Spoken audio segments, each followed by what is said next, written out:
So the first of our guests is Marcus Farrell. Marcus was the chief of staff for the New Georgia Project. He was the senior advisor for Swing Left. He served on Bernie Sanders' 2016 presidential campaign as the African American outreach director, and he also served on Stacey Abrams' campaign in Georgia as deputy campaign manager.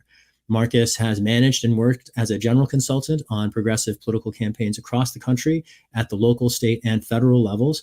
And he considers himself a community mobilizer first and has organized against Florida's Stand Your Ground laws, which became very controversial. Folks might remember in the wake of Trayvon Martin's murder. He's also been active in the Free Marissa Alexander movement and multiple actions against police shootings of unarmed Black men around the nation. Marcus, thank you so much for joining us today. Hey, thanks for having me, Shahid. It's nice to be with you. Absolutely, yeah. So appreciate your voice in the community and looking forward to learning a little bit from you. Can you talk a little bit about the tragic murder of our brother Ahmaud Arbery and not just what it suggests about the state of vulnerability of communities to state violence, but if you can particularly get into, how is anything changing on the ground? Have there been any policy responses to the movement for Black lives that should help people feel any more safe in our homes and our communities than, say, 5 years ago?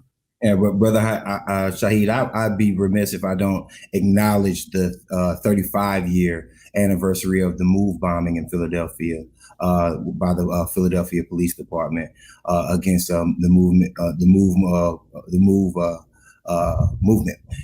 So just one example, and it's ironic that we're having this conversation today, 5 years later on. I didn't even know it was the anniversary. Thank you for sharing that. Yeah, not a problem. So, I mean, as we know, when America catches a flu, catches a cold, Black folks catch a flu, right? And America has had this sickness called racism and institutional racism, and a very bad police violence against minority communities for years and years. There's no question, there's no doubt that there has been as the Black families in America's net worth has stayed down or below what it was in 2000, so has the increase of police violence against Black bodies, even though that's been happening for years. Here in the state of Georgia, Ahmaud Arbery was, and it's a nationwide story. If you don't know it by now, then just Google it. Ahmaud Arbery was jogging in Brunswick, Georgia, and basically was gunned down by two folks who claimed themselves as doing a citizen's arrest. The problem with this case is that the criminalization of Ahmaud, there was a tape that came out beforehand saying that he was trespassing on a property, but that's neither here nor there, because trespassing on a property does not constitute for a citizen's arrest. In the state of Georgia, in order to enact a citizen's arrest, you must be catching someone in the act of doing a felony. And it certainly doesn't justify murdering anybody in the street. I mean, just to be clear, this wasn't a citizen's arrest. This was a murder, plain and simple, in this young man's own neighborhood, no less. That's right. And there's been two different things that have come out from, and what the defenders are trying to say. They're trying to say that he was stealing something from a property, and they were trying to say that he was attacking. Both are irrevocably false, because at the bare minimum, what he was doing in that household was trespassing, and that's not even a felony. And also, you cannot get up, go get a gun, go wake up your son or whatever he's doing, jump in a truck, chase someone down with a gun, and then claim self-defense. So what's happening right now is local activists are getting motivated. There have been multiple marches and protests in Brunswick, Georgia, from local officials. And what I like about this is that the local organizers, they're doing what they can to make sure that local folks are actually at the forefront of this instead of national interest trying to come and take sort of credit for the work that's being done. Not even the credit for the work that's being done, but you have to have a certain amount of nuance in every single community. What happens in San Francisco is not necessarily par course for what happens in South Georgia, especially in places around the Black Belt. And that's some of the poorest areas in America. So we're motivated. We're mobilizing on the ground. The pressure is working. The national pressure is working. So to the folks in California and in San Francisco, if you've done anything, if you've even reposted something about this, it's helped our movement, and you guys are helping out this case, making sure it gets national attention from all the way from Georgia. So we really appreciate that. Well, and just to be clear, I aim to do a lot more than that. I mean, we want to implement a national registry of killer cops. We want to end the qualified immunity doctrine that lets killer cops get off for acts of lethal racialized violence with impunity. We have a 20-point criminal justice reform platform. I mean to do a lot more than simply share word with what's happening. But having taken direct action with the Movement for Black Lives in Ferguson, in DC, here in California, one theme I guess I'd want to ask you to just reflect upon, you hinted at it a minute ago when you noted the contrast between, for instance, Brother Trayvon's experience, right, and Ahmaud's experience. And Ahmaud was chased down in his own neighborhood by basically vigilantes, one of whom is a retired police officer, right? And these people murdered him in the street. And for the first several weeks after that incident, there was no investigation. It took a leak in public pressure to force criminal investigation and prosecution that otherwise would not have happened. And so the question I'd put to you is, we've been at this in the streets saying Black Lives Matter for over 5 years. Do you see policymakers having responded to our invitations to show up for justice? Well, I mean, yes, I have seen it, not to the level that it should be, but it's more of a talking point than it is a tangible, consistent action. Look, Rodney King was almost 30 years ago at this point. Mm-hmm. We're at a place right now where, just like sort of the military, you're guilty until you're proven innocent as African Americans, and justice is never served without videotapes, without like empirical evidence, without a white witness, basically witnessing the whole thing. So we do need tangible policy, and the policies are more than just actions against the corrupt criminal justice system. These policies have to be broad-scaping, from economic justice to environmental justice to figuring out something better than just saying let's do community policing, because having police in the community that have no training is doing nothing but adding armed people who have no idea what the community is like into these communities across the board. So our politicians stepping up to the plate? Well, right now they are. Right now they are because lawyers have blatantly pointed out the laws of Georgia, and there's a videotape evidence that does that. So it's easy for ALEC and corporate interest groups to actually create a positive narrative, because they know that Black people get killed at higher, black people, not just Black men, but Black women also get killed at a higher rate from police departments than anyone else in the country. So it's very easy for them to kind of adjust and create talking points. That's why Brian Kemp, the governor of Georgia, just came out saying that there needs to be justice served. Now, if you want to do something about justice, do something about economic justice and end the things like Black folks not having the same amount of access to healthcare across the state that happens, that white folks have, right? You would expand Medicare, or you actually have Medicare for all, if you were really about justice and making sure that Black bodies were safe in the state. Let's dig into that. One of the themes I think that in the electoral arena has come out in sharper focus in the last couple of years is this divergence between particularly Democrats who line up with Republicans to serve those corporations and Democrats that stand with our communities in seeking, for instance, universal health care or climate justice or intersectional racial justice in these various dimensions that we're talking about. Can you share any reflections from, and I'm thinking particularly of Bernie 2016 to Bernie 2020 and the African-American vote in the country? And there's obviously a lot of different parts of the Black vote, and there's generational divides and there's regional divides. Can you just talk a little bit about how the Black vote relates to socialism as our movement has articulated it in the electoral arena in the last few years, and where the opportunities are in the electoral arena for politicians and candidates and campaigns to show up better for Black communities? Well, first you have to show up and you have to have the conversation. Shahid, I'll give you props. You're doing something now that Bernie didn't do in 2016, and that is actually call it out and say, look, we have to actually do something.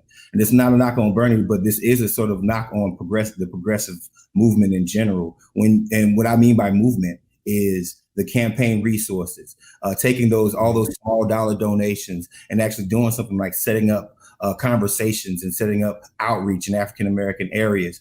We can't forget this. Socialism is not a white bread, white started thing. Socialism, if you're talking about activism, the Black Panthers, Martin Luther King, Malcolm X, all of our leaders of the 60s basically preached some version of socialism, and Bernie Sanders himself took notes and talking points from these brothers in the 60s and 70s and recreated them. But what we cannot do is take everything from Black movements and forget about the Black part. That's the problem, right? If you go door knocking on a daily basis, if you want to call something distributed organizing, let me tell you the first distributed organizing. That was the Black church, right? That's the original distributed organizing, right? And this is not to knock progressives, but this is to make us better and make our movement and how we actually communicate better. Our points will go up you got to understand something. African Americans have been screwed historically in this country, as everyone knows. So if you're a new person who just shows up to the neighborhood and you're screaming Medicare for all and college for all and this, that, and the other, what's going to make an African-American voter trust you when nothing that has been offered to them has worked? So you're going to have to spend time building a relationship. You have to spend time building trust within these communities. And once you do that, you're going to start seeing better results. It is a myth and a falsehood to say that Black voters are conservative voters, right? It's not true. Black voters are I'm used to you voters. Black voters are trust voters. So once you have a message and you use that message and it resonates in these communities across the country, what you'll see is Black folks will naturally go to the progressive side of the house once they trust you and they understand that you have a plan to actually get things done. Last thing, I would be remiss if I didn't bring up Sister Breonna Taylor, who was shot and killed during a raid here in America, or just another case of injustice in America. There's entirely too many of them, and when we say her name, the list goes on, right? A couple further questions here. One of the objects of history, you talked about how African Americans have been screwed over historically, and unfortunately it continues today, right? This pattern of marginalization, not just underinvestment in communities, but also public predation by militarized police. Is there anything you want to share about particularly the agenda beyond police fight? You mentioned the intersectional parts and healthcare and the other parts of the agenda beyond criminal justice reform. Is there anything specific, and I'm thinking, for instance, like immigration policy or surveillance, parts of the policing and security agenda beyond racial violence that are front and center for you as an organizer working with Black communities in the South? Yeah, you literally have private prison industry companies being publicly traded to this day. That should be taken off of the stock exchange. Not just us not divesting in these companies, but these private prison industries should be taken completely off of the U.S. stock exchange. And that is probably the biggest factor when it comes down to criminal justice reform right now. You have millions and millions of dollars, and what they are doing now, since they understand that COVID has happened, since they understand that we are starting to, there's a general understanding that private prison and prisons in general aren't necessarily the positive model because they haven't worked in reducing the recidivism rate. So what they want to do is they want to take jail and they want to take your jail to your home now. So they're all quickly adjusting to putting anklets on you and having different versions and different conversations around making sure that the far-reaching sort of different kinds of criminal justice, criminal protections happen. So one thing is to end the monetization of bodies in America. Let's stop that. The next thing is also to have politicians who are willing to step forward and say, okay, enough is enough. We've had the same conversations in 1999 that we've had in 2019 when it comes down to criminalization of Black bodies, right? Listen, I'm an anti-Trump voter, right? But I am fully aware that Joe Biden was the author of the crime bill. Now, one thing that I'm going to give him props on is that at least he attempted to come out with something that actually says things like, okay, we need to do something differently. But here's the issue. I'll believe it when I see it. And I speak as a Black voter who understands non-super voting African Americans, people who don't want to show up every day. If you have on one side somebody who supported the Central Park Five getting arrested all day, and on the other side you have someone who actually authored the crime bill, something has to give. Now, what does that mean? That means that we have to put pressure on all of our elected officials to make sure that the proper education, the proper tangible actions actually happen. And the last thing I want to say, and this might seem a little tinfoilish, but African Americans are the only ones in America who always, besides Indigenous people, always have to take their dreams and what they need for their community and be quote unquote realistic. Yes. And what I mean by that is, if someone says reparations, up until last year, basically, until someone says reparations, you would almost got shunned. But yet we see a $2 to $3 trillion stimulus package handed out, and folks say we don't have the money for it. And corporations got that money, not the people, right? So my question to the general public is, and my question to politicians is, until we start talking about real criminal justice reform, until we start talking about making sure that funding for education gets into our communities, not the corporate interests behind our communities, then we might be able to go a little bit further in furthering the health and welfare. Because here's the thing, when Indigenous and Black families do better, America does better. Right on. And that's part of what intersectionality means, right? Dimensions of marginalization compound. And it is precisely when we look at these justice issues through an intersectional lens that we recognize that these very same reforms, like raising the minimum wage, like making sure everybody can get to a doctor, making sure there's a federal jobs guarantee, these are structural reforms that will support everybody. I do want to dive into a little bit of HR 40. And you mentioned before about this being the anniversary of the MOVE bombing, which is, I so appreciate you bringing that to the conversation. I didn't even realize that anniversary today. Maybe first, just take a minute or two to talk about that incident. When I first learned about what happened in Philadelphia that year, I mean, it blew my mind. And I was alive at the time. I mean, this was in the 80s, right? And the idea that an urban police department burned an entire city block to the ground by bombing an urban commune of Black activists, I just think it's so shocking. Most Americans don't even realize it happened, let alone how recently it happened, and the continuity of the issues that it demonstrates. Do you want to just talk a minute about the MOVE bombing and then get into a little bit about the case for HR 40 and at least a commission to study the issue of reparations and figure out what that might look like? What I'll do is I'll just give out the basics. The same way that you see Trump supporters going to Subway with bazookas at this point in life, the same way that you see Trump supporters trying to open up the government but yet delay the November election, the same way that you see folks running up into the Michigan State House with AR-15s, right? American protest is just as fundamental as American racism and apple pie, right? And what was happening in the 80s is the MOVE folks, the MOVE movement, they literally were just protesting their basic civil rights and the things that they believed in. Is the only case where you can actually watch videotape, and I suggest everybody watching this actually go look up the MOVE bombing. And if you pull up pictures, you will actually see the helicopter drop a bomb. They filmed the helicopter. It's not funny, but it's just so ridiculous. Absurd, yeah. Dropping a bomb on a house that had multiple children in it. African Americans were killed that day, right? And really, no one went to jail for this, right? To this day, and there's still people living who actively said it was okay. And let me tell you something: all skin folk ain't kinfolk, right? And there was African Americans that were involved in it also. So we know that systematic racism is not just akin to skin color, but occupation and training and mentality. So if you ever watched the movie behind me, Django, right? You remember Steven. Steven was the butler. Steven had it out for the free guy, Django.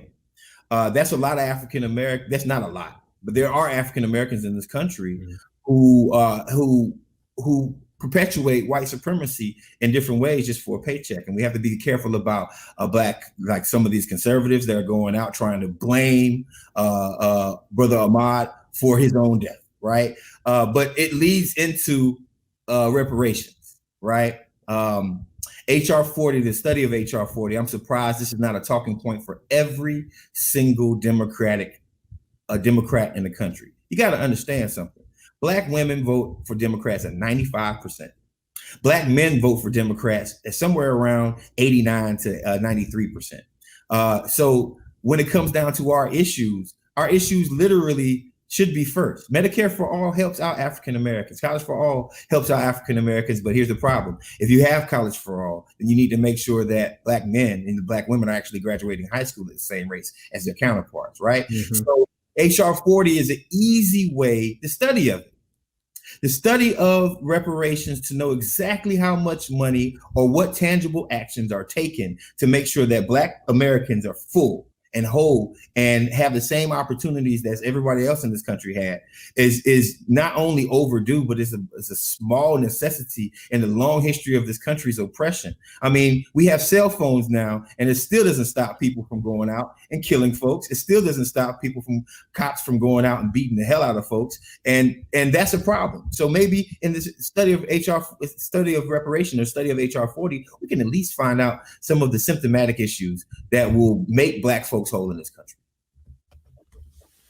Thank you for that. And just to, we talked about intersectionality before, and you were talking just now about some of the longstanding issues that African-American communities have faced in this country. I want to and you shouted out before Indigenous communities. I just want to turn the lens there really quick.